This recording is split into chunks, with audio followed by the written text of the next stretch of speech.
From Season 3, Episode 7 has dropped, and it's brought with it more death and questions. Is this really where it happens? Whilst the heat continues to be turned up on the town. Do your job and figure it out. So grab your talismans and get ready because it's time to break it down. Before we dive in, don't forget to leave a like if you enjoyed today's video, and remember to subscribe to the channel if you'd like to catch more. Now, with all that out of the way, let's get into From Season 3, Episode 7. And how long have these cravings been going on for? About a week, maybe. That's what is happening to me. Well, I mean, if we were anywhere else, I'd say your body's exhibiting signs of a psychosomatic pregnancy. And what is that? Now, on the back of Tabitha's return and the town's new arrivals, the heat's really starting to be cranked up. The threats are no longer coming from just the outside, but also within, as tension within the community continues to grow. Boyd had to make a difficult call, which almost cost Randall his life, whilst Fatima's quickly becoming a concern to those in the know with a mysterious pregnancy. We now know Tabitha, just like Miranda, also saw the town or the settlement just outside of the town before she arrived, which points to her being chosen to enter the town long before she set off on that road trip with Jim and the kids. Now, this time around, we pick back up at the clinic where Christy's giving Fatima a pregnancy scan. Okay, so we saw last week no baby was detected, and now we're really seeing the aftermath of that. I think it's becoming clearer by the episode that regardless of what's actually going on with Fatima, the whole situation actually shares a theme with a lot of the town's events of late, in that it's almost designed to tear them apart from the inside to get to the community, which for the most part has always been united, to turn against one another. The key to their survival is clearly sticking together and figuring it out as one, rather than individuals going off and investigating on their own without sharing what they've discovered with the rest of the town. With Fatima, if they were back in, let's call it, the real world, then what she's going through would have once been called a hysterical pregnancy. I am pregnant. It's still there. I can feel it. However, given where they are, the other two options are either something is growing inside of her that can't be detected on a scan, or the town's messing with her by making her believe she's pregnant. And there's actually another interesting option that's brought up later on, which we'll get onto in a moment. Anyways, Fatima heads back to Colony House with Ellis and Muriel heading back with her too, whilst Christy, who's unable to really explain what's going on, has Boyd's wrath unleashed upon her, with him basically saying she needed to do her job and figure it out. Yeah, Boyd's pretty much already at the end of his tether with everything that's been going on, which in itself would have been enough to make him explode. But also, with the Fatima situation being so close to home, with it being Ellis's partner and potentially the mother of his grandchild, it just sent him over the edge. Anyways, it's a pretty quiet episode for Victor. This show has a habit of building up a really interesting story of a character in one episode, then they're kind of put on the back burner for the next few. However, what we did see with Victor this episode is he's still determined to crack the Jasper puzzle. So much so that Henry, his father, is becoming more and more worried about him. You can't keep doing this. Right, so basically Henry isn't buying the whole talking doll situation and thinks the years Victor's spent in the town has sent him a little crazy.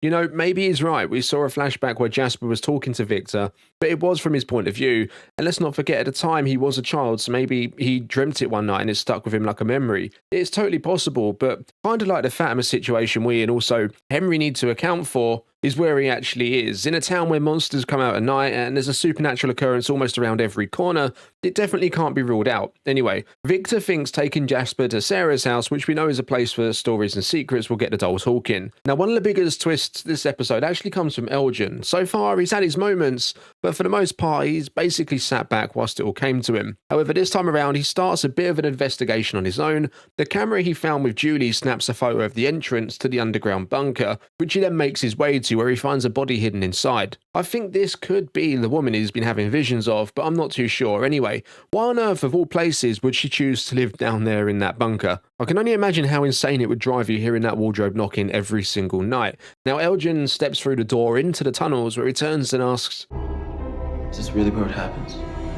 perhaps next week's episode will see the end of Elgin. Anyways, over at what's now known as the settlement, Jim's there with other townspeople gathering crops to bring back, and then Tabitha, Jade and Ethan appear, following up on the reveal last episode that Tabitha had dreamt of that place when she was a kid. The dreams are stuck in her mind throughout her entire life, and she even remembers the fear she felt whilst experiencing them. Anyways, Jim, as skeptical as ever, he's not thinking Tabitha's losing her mind as such, but rather the town's playing tricks on her, but he's pretty much giving her the crazy talk, which just further hits home at what we said last week about Jade actually being there for her more, and a much greater support right now in her husband. She goes on to say she used to hide behind one of the red rocks in particular, which then prompts Jade to begin asking the big questions, which I think a lot of us have thought for a while now, that the people in the town were always destined to go there, but perhaps none more so than the people that actually see the place in one form or another beforehand, just like Miranda did. I'm beginning to think that the people in the town right now aren't just inheriting the roles left behind by others, like with Tabitha and the kids or Jade with a symbol, but rather, at least with Tabitha, that she could be a direct reincarnation of someone who died there before. Like right now, I'm thinking she was the little girl that lived in the settlement and her dreams are actually her remembering her past life. And perhaps one of you guys can shed some light on this down in the comments.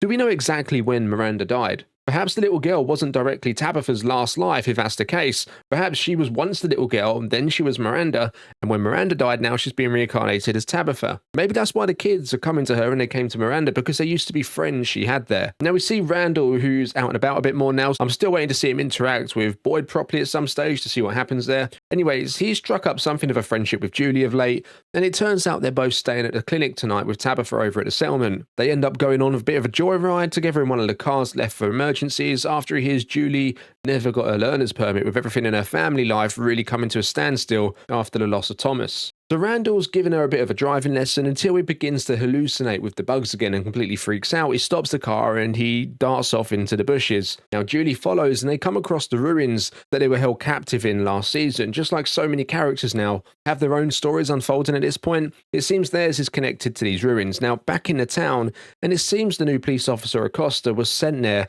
for the sole reason of causing disruption. The town's already had a version of law and order, and throwing someone into the mix that considers the chief to be a fake, while she's the real deal, was always going to cause trouble. Anyway, we see her talking to Kenny in the diner. He's getting ready to move into Colony House, and she comes in asking the big questions. What's wrong with that? Nothing. Completely normal. And here it's clear she isn't a big Boyd fan either. She doesn't like the way he goes around like he's the king of the world. And this is also something we've heard a few times before with other characters, often saying something similar about Donna as well.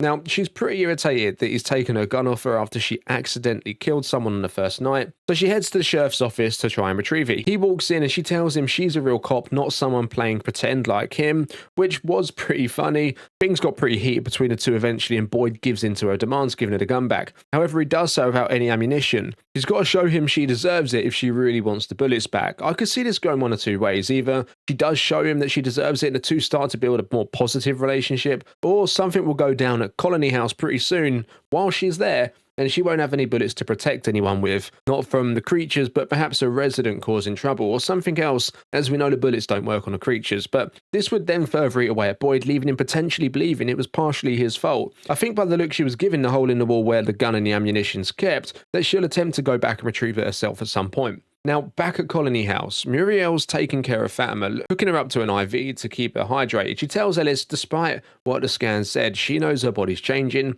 She's been measuring herself and her stomach is getting bigger, but also her cravings are getting stronger. She believes this means the baby's getting stronger too, and going back to what we said earlier about the other possibilities, if she isn't pregnant with a human baby, that would mean she's grown one of them monsters inside of her, or that the town's messing with her, making her believe she's pregnant. Well, Fatima puts forward another and probably the worst possibility yet, and that's that she's actually becoming one of the creatures herself. That means that it's me. Which is totally possible.